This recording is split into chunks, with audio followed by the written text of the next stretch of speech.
The misery in Gaza grinds on relentlessly. A ceasefire seems as far away as ever, while Israel and its friends and enemies trade claim and counterclaim. Meanwhile, people continue to die in terrible numbers. Sky News has followed the story of British doctors working in the Gaza Strip, and there will soon be a new documentary on that topic. One of those doctors joins me now, Dr. Victoria Rose. Good morning, Dr. Rose. You've just come back. Can you describe the conditions that you were working under there? The conditions now are the worst they've ever been, really, for lots of reasons. The first is that there's been a real escalation in the bombing campaign. So the last time I was in August, although there was bombing, it wasn't constant, and the threat to us was fairly marginal, I felt. But this time, the bombing would start at 4 a.m. and it wouldn't stop. The hospital I worked in took a hit while I was there. So there was a lot more military activity going on.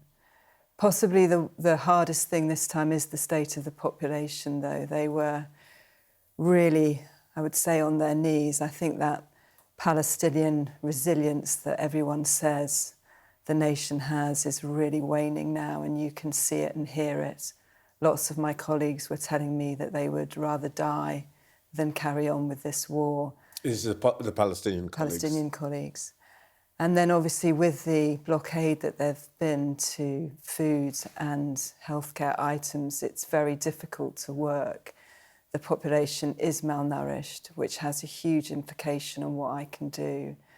They don't have the essential nutrients and vitamins they need for normal cell turnover. So their healing capacity is much lower than it should be.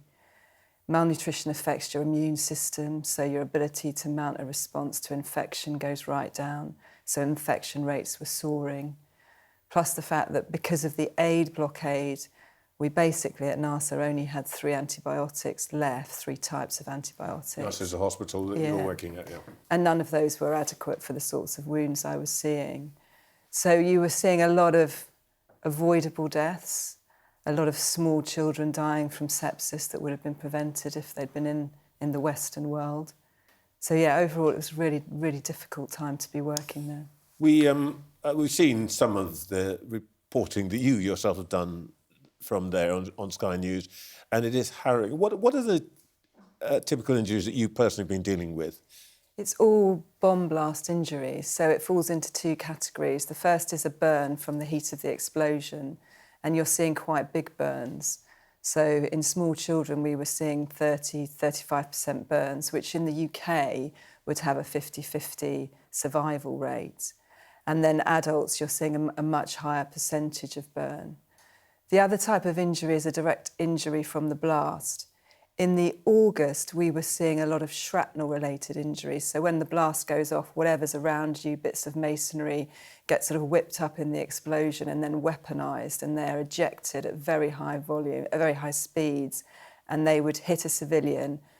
If they penetrate the chest, abdomen or head, it's normally game over straight away. But if it hits you in a limb, it's likely to break a bone and lacerate skin or remove some skin. And those are normally survivable if you can get to hospital. This time, however, it seemed to be more direct hits, and we were seeing a lot more bits of the body blown off. So we had a 7-year-old on our operating table who'd been in a blast injury, and her knee was missing. So the bone of the knee from the actual kneecap itself to midway down the shin had gone.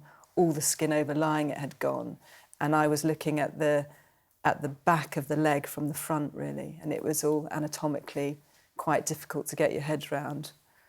You spoke a moment ago about the effect of malnutrition. Is that because of the aid blockade? Yes, definitely. I didn't see any fresh fruit and vegetables while I was there. We had to bring all our own food in. Before, we've often been fed by the hospital. They will feed the NGO teams.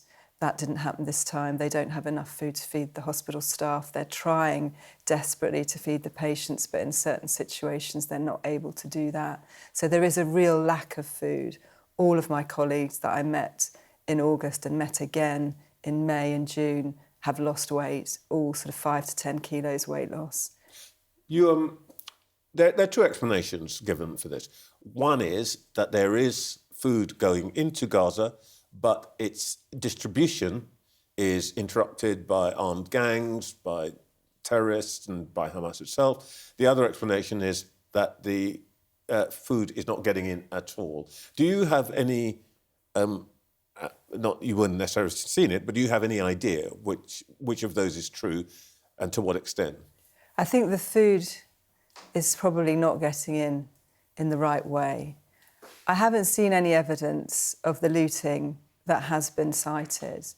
But obviously, if there is looting and there is a black market, the answer is not to withhold the food. The answer is to flood the market, and then you won't have that problem of looting. But I think what's happening now, the way in which the food is being militarised and distributed in very small areas so that the population have to make large journeys to present themselves, to be given food, is not effective. And when we look at the ways in which the United Nations ran the operation, which was aid at scale through multiple entry points delivered to the community, not just food, but also the essential services that UNRWA do, Save the Children, the World Food Organization, getting it to the people worked far more effectively than this operation does now. Can I put this to you? The Israeli Defence Force claims that there are armed militants who use schools and hospitals as command centres, essentially as shields for their activities. And, I've been not in Gaza, but in similar zones, and that is not an uncommon thing. Have you seen any evidence of that in Gaza?